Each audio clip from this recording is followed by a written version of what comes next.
Welcome to another segment of Under 5. I'm Lisa Brown, Equity and Civil Rights Program Manager at ODOT. Today we're going to talk about gender in the workplace and explore how we can be more gender inclusive. If you watched our Unconscious Bias Under 5 video, you know that the human brain is filtering millions of pieces of information at a time.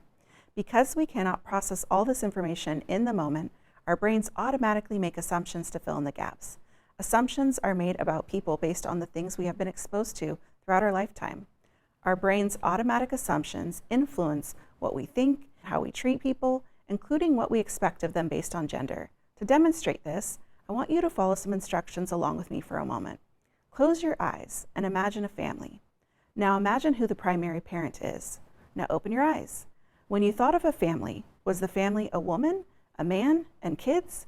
How about the primary parent? Was it a woman? If so, you are not alone. The images your brain came up with was your unconscious bias influencing your perception of families and parental roles.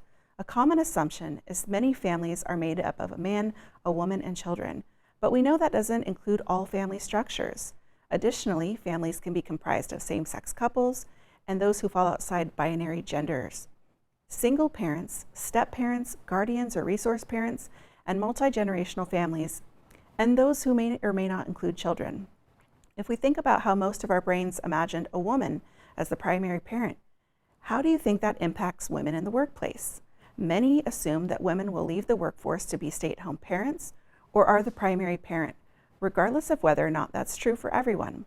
Studies show this can lead to people assuming that women are less committed or have less capacity than men, and men will remain highly committed to their roles to provide for their families. These common assumptions about gender and family structure can influence hiring, promotional opportunities, project assignments, who's asked to take meeting notes, who has valuable input to share, and more in the workplace. Our unconscious bias can inform our perceptions about people and impact their careers. Working against our unconscious bias to be gender inclusive takes effort and practice. Having awareness is the first step, providing us an opportunity to be gender inclusive. Assumptions about gender impact our experiences of belonging and can trigger trauma in the workplace. For instance, if my male coworker is telling me about his partner's new job, I might automatically assume that his partner is a woman. That's because it is what I have seen most often growing up. Knowing this, I can make an intentional effort to work against my unconscious bias and use gender-neutral terms in my responses to what was shared. So I can say, how are they liking their new position? Instead of, how is she liking her new position? By managing our bias and assumptions, we show respect to one another and contribute to a workplace culture where everyone feels included.